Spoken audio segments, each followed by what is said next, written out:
परमेश्वरलाई महिमा भएको होस्, धन्यवाद भएको होस्। यो अवसर मलाई सिक्ने क्रममा अघि बढाउँदै हुनुहुन्छ अनि म खुसी छु। अनि विशेष गरी म पावल दाइलाई धेरै धेरै धन्यवाद दिन चाहन्छु। उहाँले जुन रूपमा हामीलाई आत्मिक क्षेत्रमा हामीलाई यस्तो अगाडि बढाइरहनु भएको छ, उहाँले उत्साह दिनुहुन्छ एभ्री टाइम भेट्दाखेरि कि बहिनी गर्नुपर्छ है, यस्तो गर्नुपर्छ है भन्नुहुन्छ। अनि सायद उहाँले हामीमा केही क्वालिटी देख्नु भएकै कारणले हामीलाई आज यस ठाउँमा खडा गराउनु भएको छ। अनि पावल दाइलाई म धेरै धन्यवाद दिन्छु। अनि हाम्रो निरन्तर प्रार्थना हुन्छ उहाँको परिवारको लागि, मण्डलीको लागि कि उहाँले दिनुभएको यो अवसर अनि हाम्रो जीवनमा कति धेरै लाभदायक छ। अनि उहाँको परिवारमा परमेश्वरले धेरै धेरै आशिष दिनुभएको होस्, उहाँको सेवकाइमा पनि है। अनि आज म वचन धेरै लामो चाहिँ म जाँदिनँ, रहेको छ है वेदी र भेट नेपाल। हामी मध्ये कतिजनालाई थाहा छ वेदी भनेको के हो? कसैले भन्न सक्नुहुन्छ वेदी भनेको के हो? वेदी भनेको चाहिँ मैले बुझे अनुसार परमेश्वर मानिसको एउटा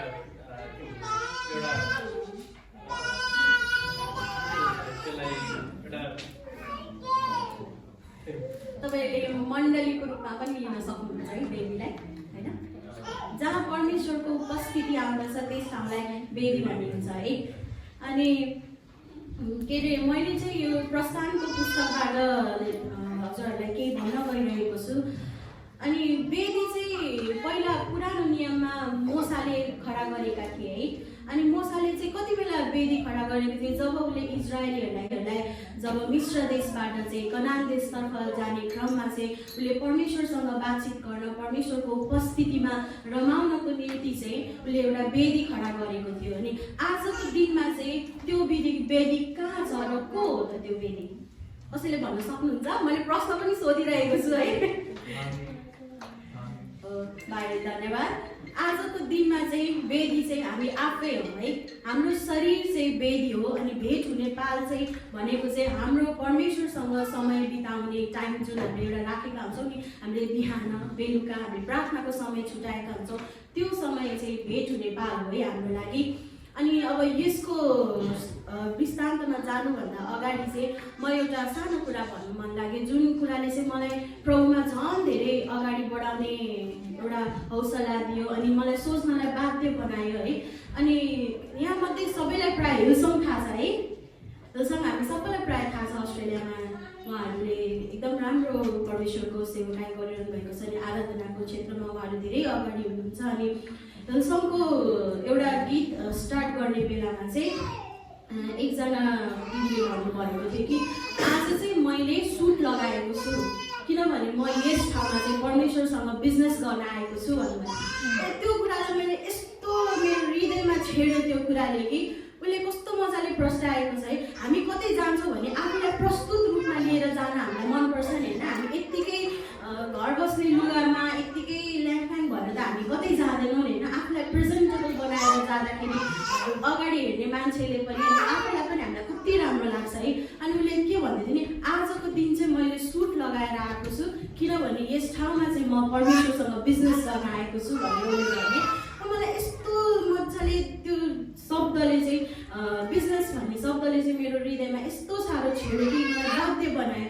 बिजनेस भन्दाखेरि पहिला सुरु हाम्रो दिमागमा के आउँछ? प्रफिट एन्ड लस आउँछ है।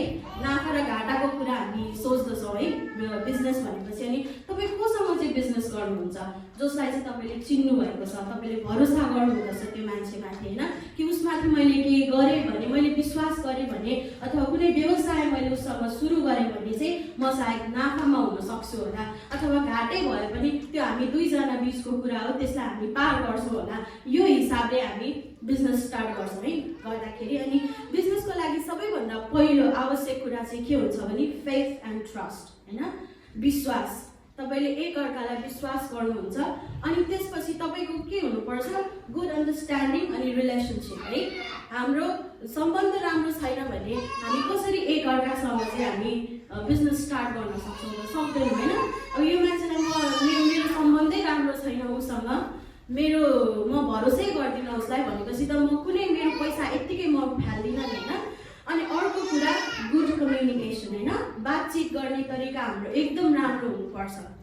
अनि त्यसले चाहिँ हामीलाई एउटा लेभलबाट अर्को लेभलमा लानलाई के गर्छ, मद्दत गर्दछ। अनि तपाईँ बिजनेस गर्दाखेरि तपाईँमा भएको सबैभन्दा राम्रो कुरा चाहिँ तपाईँले इन्भेस्ट गर्नुहुन्छ होइन, लगानी गर्नुहुन्छ। तपाईँसँग के छ, तपाईँलाई कुन कुराले एकदमै धेरै प्रोत्साहन गरिरहेको छ त्यो बिजनेस गर्नको लागि, त्यो कुरालाई तपाईँले लिएर चाहिँ बिजनेस गर्न चाहनुहुन्छ। अनि यी कुराहरू मैले कसरी यहाँ वेदी र भेट हुने पालमा जोड्न गइरहेको छु भने, परमेश्वरसँग हाम्रो बिजनेस सफल गर्नुको लागि पनि के तयार पार्नुपर्छ त? सर्वप्रथम एउटा तपाईँको वेदी अनि अर्को भेट हुने पाल है। बुझ्दै हुनुहुन्छ मैले कति तपाईँहरूलाई प्रस्ताउन सकिरहेको छु छैन? अनि परमेश्वरसँग साँच्चै नै हामी चाहिँ बिजनेस गर्न खडा भएका छौँ है यस ठाउँमा। तपाईँले बिजनेस भन्नाले खालि बाहिरको व्यापारिक कुराहरूलाई मात्रै नसोच्नुहोस्। तपाईँसँग मानव क्रिस्ताईसँग मेरो राम्रो सम्बन्ध छ भने यो एक प्रकारमा आदान प्रदान गर्ने बिजनेस हो है, हामी यसरी पनि बुझ्न सक्छौँ। अनि दाइसँग मैले राम्रो कुराहरू सेयर गर्छु, मेरो कम्युनिकेसन दाइसँग मैले राम्रो बनाउँदै जान्छु, मेरो रिलेसन राम्रो बनाउँदै जान्छु भने यो बिजनेसलाई चाहिँ मैले के गरिरहेको छु, इनपुट दिइरहेको छु होइन, केही मैले थपिरहेको छु यो कुरामा। अनि परमेश्वरसँगको सम्बन्ध पनि हाम्रो त्यस्तै हो। पहिला सुरु बिजनेसमा परमेश्वरसँग तपाईँ रहनु असल तरिकाले तपाईँ अघि बढ्न चाहनुहुन्छ भने तपाईँको वेदी र भेट हुने पाल चाहिँ तपाईँले तयार गर्नु पर्यो होइन। अनि आजको दिन चाहिँ हामीले वेदी भनेर कुनै एउटा पर्टिकुलर ठाउँमा गएर हामी पालहरू टाङ्दैनौँ, किनभने त्यो समयमा प्रभु येशू ख्रीष्ट हुनुहुन्न थियो जुन समय मौसा थिए होइन। अनि उसले चाहिँ एउटा पाल खडा गरेको थियो, ऊ जहाँ जाँदा थियो उसले परमेश्वरको उपस्थितिमा रहनको निम्ति, प्रार्थनाको निम्ति चाहिँ त्यो भेट हुने पाल उसले बनाएको थियो। तर आजको दिन चाहिँ प्रभु येशू ख्रीष्ट हाम्रो निम्ति मध्यस्थकर्ता भइकन आउनु भएको छ अनि उहाँले सबै कुरा सिद्ध्याउनु भयो। अनि उहाँ परमेश्वरसँग हाम्रो डाइरेक्ट सम्बन्ध उहाँले गाँसिदिनु भयो। अनि यो शरीर आजको दिन चाहिँ हाम्रो परमेश्वरको वेदी हो अनि भेट हुने पाल चाहिँ हामीले परमेश्वरको समय प्रार्थनाको निम्ति छुटाएको समय हो होइन। अनि अहिलेको समयमा हामी साह्रै व्यस्त छौँ अनि मोसा पनि त्यो समयमा साह्रै व्यस्त मानिस थिए हो कि होइन भन्नुहोस् त। इजरायलीहरूलाई एउटा ठाउँबाट अर्को ठाउँ पुर्याउनु चाहिँ चान्चुने कुरा थिएन। आज हामी यतिकाजना यहाँ 30-35 जना भेला होला, हामी कुनै ठाउँमा हामी जाउँ हामीमा यसै मतभेद आइहाल्छ, आउँदैन? किनभने सबैजनाको सोच्ने तरिका एउटै हुँदैन, बोल्ने तरिका एउटै हुँदैन है। एउटै आमाले पाएको छोराछोरी त सेम हुँदैन भनेपछि होइन। तर पनि परमेश्वरलाई हामी कसरी समात्न सक्दछौँ अनि यो मोसाले चाहिँ यो कुरा जानेको थिए है। उसले एकजनाले त्यत्रो इजरायलीहरूलाई एकतामा उसले कसरी बाँधिरहेको थिए त? परमेश्वरको उपस्थितिमा रहेको कारणले है। म कसैलाई पढ्न अनुरोध गर्दछु, प्रस्थान 33 अध्याय कसैले पढ्नुहोस् प्लिज।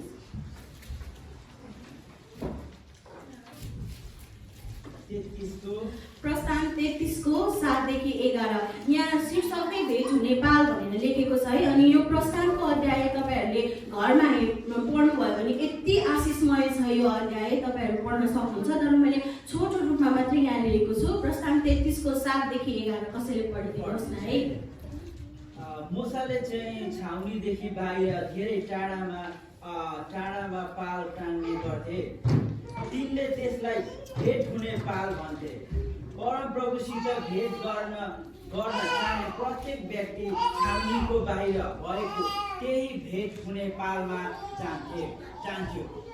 जब मोसा निस्केर भेट हुने पालमा जान्थे तब सबै मानिसहरू उठेर आफ्नो पालको ढोकामा खडा भई मोसा त्यस पालभित्र नपसुन्जेलसम्म तिनीहरूतिर नै हेरिरहेका हुन्थे।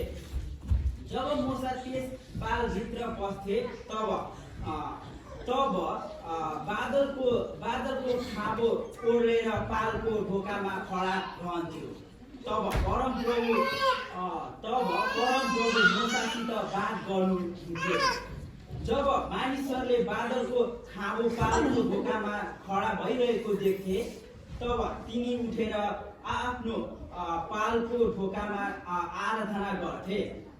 11 परमप्रभु मोसासित यसरी आम्ने सामने बात गर्नुहुन्थ्यो जसरी कोही आफ्ना मित्रसित बात गर्दछ। तब मोसा फर्केर छाउनीमा आउँथे तर तिनको जवान सहायक नुनका छोरा योशु त्यस पालबाट निस्किँदैनथे। धन्यवाद विकास सर, परमेश्वरले आशिष दिनुभएको होस् वचन पढाइमा। अनि यहाँ कति त तपाईँहरूले यो अध्यायबाट यति पदबाट पनि प्रष्ट तपाईँले थाहा पाउन सक्नुहुन्छ कि कसरी मोसाले चाहिँ छाउनी बाहिर टाढा एउटा पाल टाँगेका थिए अनि त्यो चाहिँ उसको भेट हुने पाल थियो होइन। त्यस पालभित्र चाहिँ मोसा परमेश्वरको उपस्थितिमा उहाँको प्रार्थना गर्न अनि परमेश्वरबाट चाहिँ केही सुन्नको निम्ति चाहिँ उसले त्यो ठाउँमा जाँदथ्यो है। अनि यो क्रममा चाहिँ तर पनि मोसाले परमेश्वरसँग प्रार्थना गर्न वेदी भेट हुने पाल बनाउन चाहिँ कहिले पनि छाडेन। उनीहरू एउटा ठाउँबाट अर्को ठाउँमा जाँदा जाँदा उनीहरू बिसाउँदै जाँदैन होइन। तर पनि मोसाले भेट हुने पाल चाहिँ जहाँ गए तापनि परमेश्वरको वेदी चाहिँ उसले कहिले पनि बनाउन चाहिँ उसले छोडेन। यो अध्याय पढ्दै जानुभयो भने उसले गर्ने गर्थे भनेर यसरी तपाईँले पाउनुहुन्छ है। उसले गरेका थिए मात्रै यसरी लेखिएको छैन, गर्ने गर्थे। द्याट मिन्स त्यो चाहिँ कन्टिन्युस रूपमा चलिरहन्थे होइन। उसले भेट हुने पाल परमेश्वरको वेदी चाहिँ उसले बनाउँदै जान्थे, ऊ जहाँ पनि जान्थे उसले बनाउने गर्थे। किनभने चाहिँ मोसालाई यो थाहा थियो कि बाहिरको चुनौती जति ठुलो हुँदै जान्छ नि अनि त्यसको व्यस्तताले जति मिचिँदै जान्छ नि त्यति नै परमप्रभुसित बस्ने एकान्त समय पनि बढ्दै जानुपर्छ भन्ने कुरा चाहिँ मोसाले बुझेका थिए। आमेन। अहिलेको समयमा होइन हामी सबै व्यस्त छौँ। हामी कोही पढ्नेछौँ, कोही काम गर्नेछौँ, हामी धेरै व्यस्त छौँ। अहिले हामीलाई कतिचोटि प्रार्थना गर्ने समय हामीले पाइरहेका हुँदैनौँ, बाइबल पढ्ने समय हामीले पाइरहेका हुँदैनौँ। हामी बरु फेसबुक चलाउँछौँ, हामी इन्टरनेटमा के चलाउँछौँ, टिभी हेर्दै समय बिताउँछौँ होइन। अनि सुत्ने बेला चाहिँ आज त ढिलो भयो, म प्रार्थना अगाडि प्रभु धन्यवाद है आजको दिन भनेर हामी यसरी पनि कतिचोटि बेडमा जाने गर्छौँ नि होइन। त्यो त गर्छौँ है, यो कसैले छैन चाहिँ नभन्नुहोस् है, किनभने त्यसमा म पनि पढ्न सक्छु है। अनि कतिचोटि एउटा सिक्ने क्रम हो, परमेश्वरमा अघि बढ्ने क्रम हो। परमेश्वरले हामीलाई सिकाउँदै लानुहुन्छ यो कुराहरू बनिनको निम्ति। तर पनि आफ्नो हृदयलाई चाहिँ तपाईँले कहिले पनि परमेश्वरबाट चाहिँ अलग नराख्नुहोस् होइन। मान्छेले तपाईँको शारीरिक बनावट, तपाईँको बाहिरको आचरण हेरेर तपाईँलाई जज गर्दछ भने तर परमेश्वरले त तपाईँ अनि मलाई हाम्रो हृदयमा कस्तो छ, हाम्रो हृदयको आचरण चाहिँ ठिक हुनु पर्यो सबैभन्दा पहिला हो कि होइन। मण्डली हामी जान्छौँ जाँदैनौँ यो कुराले कति म्याटर गर्छ भन्दा पनि हाम्रो हृदय परमेश्वरमा ठिक छ कि छैन त्यो कुरा चाहिँ धेरै परमेश्वरमा महत्त्वपूर्ण राख्दछ यो कुरा है। अनि यसै गरी जसरी मोसाले आफ्नो व्यस्ततामा अनि इजरायलीहरूको थिचोमिचोमा रहेर पनि त्यो झै झगडामा रहेर पनि उसले परमेश्वरमा बिताउनु पर्ने समय अनि परमेश्वरबाट सुन्नुपर्ने आवाजलाई चाहिँ उसले कहिल्यै पनि त्यो समयलाई उसले मानेन होइन। किनभने उसको हृदय कहाँ थियो, जहिले पनि परमेश्वरतर्फ थियो होइन। उसको हृदयलाई उसले कहिल्यै पनि परमेश्वरबाट अलग गरेन। अनि आजको दिन त्यसै गरी आफ्नो व्यस्तताले भरिँदा पनि हामीले परमेश्वरको उपस्थितिमा बस्ने समय निकाल्न अनि बनाउन चाहिँ साह्रै जरुरी छ है। हामी एउटा टाइम टेबल हामीले बनायौँ भने आजको दिन गाह्रो हुन्छ त्यो गर्न, भोलिको दिन गाह्रो हुन्छ। तर त्यही रूपलाई तपाईँले कन्टिन्युस रूपमा लिएर जानुभयो भने तपाईँको त्यो के बन्दछ, आदत बन्दछ होइन, ह्याबिट बन्दछ। अनि परमेश्वरबाट आउने कुरा अनि परमेश्वरले भन्नुभएको थोकहरूले चाहिँ तपाईँले आफ्नो जीवनमा कुन रूपमा लिएर जानुहुन्छ, त्यसलाई कुन बाटो कुन मार्ग तपाईँले दिनुहुन्छ अनि त्यो धेरै नै महत्त्वपूर्ण राख्दछ यो कुराले। अनि जसै तपाईँ परमेश्वरको उपस्थितिमा यसरी जानुहुन्छ, आफ्नो वेदीलाई तपाईँले तयार गर्नुहुन्छ।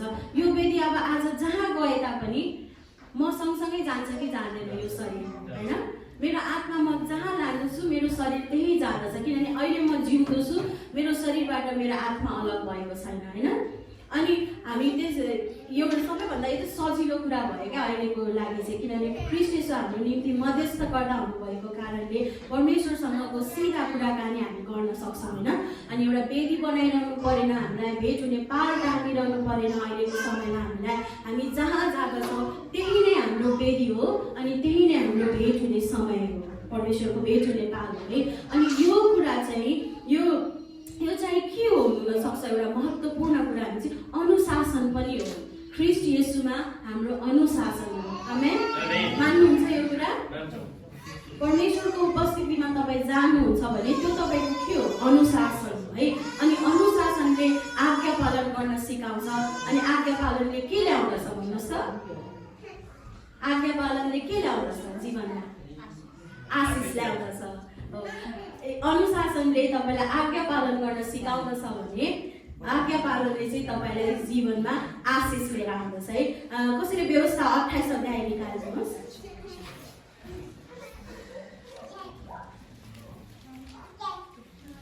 व्यवस्था 28 को पुरै पढ्यो भने हामीलाई धेरै समय लाग्न सक्छ अनि म छुटकरीमा कुनै तपाईँहरूलाई लगाउनेछु।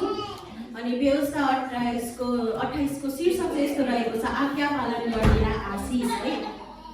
अनि कसैले पाउनुभयो भने 28 को 1 देखि 2 पढिदिनुहोस् त। अनि अर्को कसैले 5 देखि 7। आज मैले तिमीहरूलाई आदेश दिए बमोजिम तिमीहरूले होसियारी साथ परमप्रभु परमेश्वरका सबै आज्ञाहरू मानेर उहाँको वचन पालन गर्यौ भने उहाँले तिमीहरूलाई पृथ्वीका सबै जातिहरूमध्ये श्रेष्ठ तुल्याउनुहुनेछ।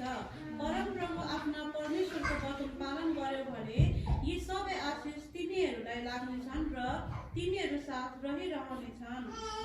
धन्यवाद। अनि कसैले 5 देखि 7 पढिदिनुहोस्। तिमीहरूको डालो र तिमीहरूको पिठो मुस्ने आरीमा आशिष पर्नेछ।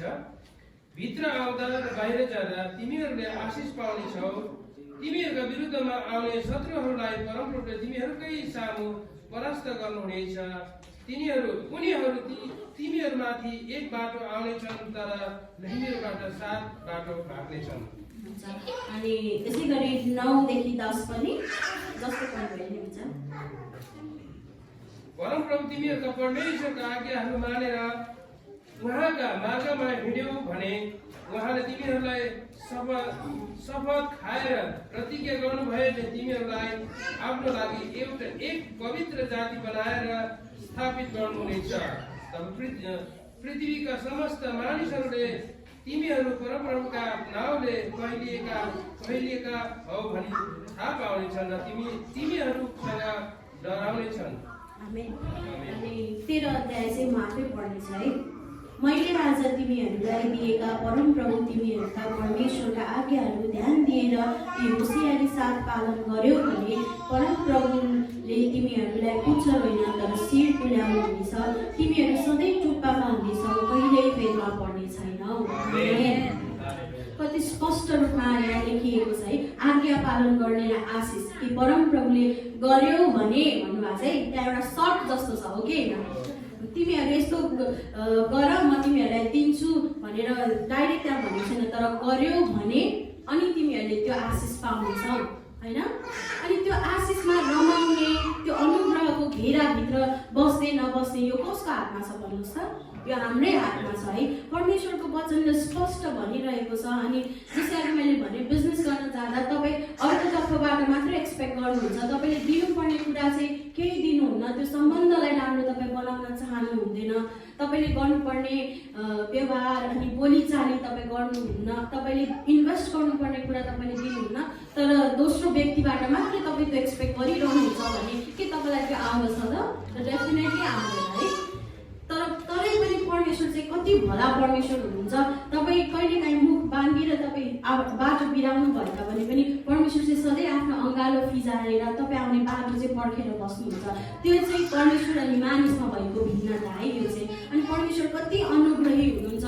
तपाईँ अब एकदमै दयनीय अवस्थामा हुनुहुन्छ, तपाईँको आफ्नै मूर्खताले भने पनि कहिल्यै पनि तपाईँलाई एक्लो चाहिँ छोड्नुहुन्न, तपाईँको हात चाहिँ परमेश्वरले छोड्नुहुन्न। तरै पनि परमेश्वरले छोड्नुहुन्न गर्नुहुन्न भन्दैमा तपाईँले दिनुपर्ने आदर महिमा तपाईँले छुटाउनु पर्ने समय परमेश्वरको निम्ति त्यो गर्नु भएन भने त्यो आशिषमा अनि त्यो अनुग्रहको घेराभित्र चाहिँ तपाईँ कहिले पनि रमाउन सक्नुहुँदैन है। अनि यो चाहिँ हामीले आजको दिन एकदम बुझ्नुपर्ने जरुरी छ कि परमेश्वरको आशिषमा रमाउन अनि उहाँको अनुग्रहको घेराभित्र चाहिँ रहन तपाईँ चाहनुहुन्छ भने पहिला तपाईँको बेबीलाई तयार पार्नुहोस्। अनि तपाईँको भेट हुने समय, त्यो भेट हुने पाल तपाईँले छुट्याउनुहोस् होइन। अनि मैले अस्ति नै घरेलु सङ्गतिमा पनि एकचोटि यो उदाहरण मैले दिएको थिएँ, कतिलाई याद छ याद छैन। बाहिर मस्त पानी परिरहेको छ, तपाईँसँग छाता छ तर तपाईँ ओढ्नुहुन्न, अब पानी परिरहेको देख्नु भएको छ, गएर तपाईँ पानीमा म भिज्दिनँ होला भनेर हिँड्नु भयो भने त्यस्तो हुन्छ त? पानीले तपाईँलाई चाहिँ छोड्छ त? छोड्दैन नि होइन। हामी डेफिनेटली भिज्छौँ नि पानीमा गएपछि। हामीसँग छाता छ अनि नउड्नु त त्यो कसको मूर्खता हो? हाम्रो मूर्खता हो होइन। अनि तर त्यो पानीबाट नभिज्नुको लागि चाहिँ हामीले के युज गर्नुपर्दछ त? त्यो छाताको प्रयोग चाहिँ हामी गर्नुपर्दछ होइन। पानी परेको मेरो आँखाले देखिरहेको छ, मसँग छाता पनि छ अनि म लिएर जाँदिनँ भने त म साँच्चै नेत्रुकै म भिज्छु। तर त्यो छाता ओढेर म जहाँ जानुपर्ने हो त्यो गन्तव्यसम्म म पुग्दा पनि म भिजेको हुँदिनँ। अनि परमेश्वरको वचन अनि ख्रीष्टको आज्ञा पालन चाहिँ यही हो, छाता हो हाम्रो निम्ति चाहिँ है। अनि तपाईँ बाहिर जस्तो सुकै सतावट तपाईँको जीवनमा आए तापनि, परीक्षा आए तापनि, तपाईँ अभावको बाटो भएर तपाईँ गइरहनु भएको छ भने पनि आज्ञा पालनबाट आउने आशिषलाई तपाईँले सधैँ लिएर हिँड्नुभयो भने त्यो अनुग्रहको घेराबाट चाहिँ तपाईँ कहिल्यै पनि छुट्नुहुन्न, तपाईँ कहिल्यै पनि छुट्नुहुन्न। आमेन। अनि अब अन्तिममा आइसकेँ, म धेरै लामो लाग्दिनँ। अनि एउटै कुरा म तपाईँलाई अब समावेश गरेर म के भन्न चाहन्छु भने वेदी र भेट हुने पालको समय तयार गर्दा चाहिँ हामीलाई के थाहा हुन्छ? मैले एउटा 4 पोइन्ट लिएर आएको छु, याद गर्नुहोस् है। यो तपाईँलाई जीवनमा धेरै काम लाग्छ यो कुरा चाहिँ। अनि यो पहिलो कुरा चाहिँ वेदी र भेट हुने पालको समयलाई आफ्नो जीवनमा तयार गर्दा चाहिँ तपाईँको आत्मिकी जीवनलाई जोगाउँछ है यसले। आमेन। अनि हाम्रो आत्मिकी जीवन मर्यो भने चाहिँ हाम्रो शरीर मात्रै बाँचेर केही काम छैन। यो शरीर त एउटा डब्बा जस्तो मात्रै हो होइन। किनभने आज म भित्र प्राण छ, सास छ, त्यही भएर पो म जीवित छु होइन। तर मेरो प्राणले त मलाई छोडेर गएपछि यो शरीर त एउटा डब्बा जस्तो मात्रै हो, यो माटोमै मिलेर जान्छ होइन, यसको कुनै अस्तित्व छैन। अनि त्यस कारणले तपाईँको आत्मा नमर्नको दिनको लागि चाहिँ तपाईँको आफ्नो वेदीलाई तपाईँले जोगाउनुहोस् होइन। परमेश्वरसँग बिताउने समयलाई तपाईँले छुट्याउनुहोस्। पहिलो मैले के भने हाम्रो आत्मिकी जीवनलाई चाहिँ के गर्छ? जोगाउँछ है। याद गर्नुहोस् ल, वेदी र भेट हुने पालको समय तयार गर्दा चाहिँ हाम्रो आत्मिकी जीवन चाहिँ यसले जोगाउँदछ। अनि दोस्रो, यो सुन्दा सरल लाग्दछ होइन, तर यो भित्र लुकिएको महानतालाई चाहिँ तपाईँले देख्न थाल्नुहुन्छ। जब तपाईँ परमेश्वरको वेदीलाई तयार गर्नुहुन्छ, परमेश्वरमा प्रार्थना गर्ने समयहरू तपाईँले छुटाउनुहुन्छ, यो हेर्दा त मान्छेले सरल लाग्छ होइन, तर यसको महानता चाहिँ तपाईँले दिन प्रतिदिन आफ्नो जीवनमा देख्न थाल्नुहुन्छ है। अनि तेस्रो, तपाईँको आशालाई जीवित राख्दछ। हामी ख्रीष्टसँग कुन कुराले चाहिँ हामी बाँधिएका छौँ त भन्नु त? भेट हुने आशाले है। धन्यवाद दाइ, कस्तो मजाले भनिदिनु भयो है, भेट हुने आशाले। किनभने हाम्रो आँखाले, हाम्रो शारीरिक आँखाले हामीले परमेश्वरलाई देखेका छैनौँ, हामीले ख्रीष्टलाई देखेका छैनौँ, तर हाम्रो आत्माले पछ्याएको कारणले हाम्रो आत्माको आँखाले चाहिँ हामीले परमेश्वरलाई देखेका छौँ। अनि हामी आवाज सुन्दछौँ परमेश्वरको, किनभने परमेश्वर जीवित हुनुहुन्छ। आमेन।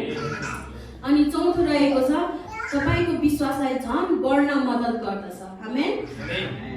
आशालाई जीवित राखेकै कारणले चाहिँ तपाईँको विश्वास चाहिँ के हुँदै जान्छ? दिन प्रतिदिन बढ्दै जान्छ। अनि त्यो विश्वास कहाँबाट आउँछ? सुनवाईबाट। अनि सुनवाई कहाँबाट आउँछ? परमेश्वरको वचनबाट आउँदछ है। आमेन। अनि यो 4 कुरा चाहिँ यसरी हामीले आफ्नो मनमा हामीले लिएर हामी परमेश्वरमा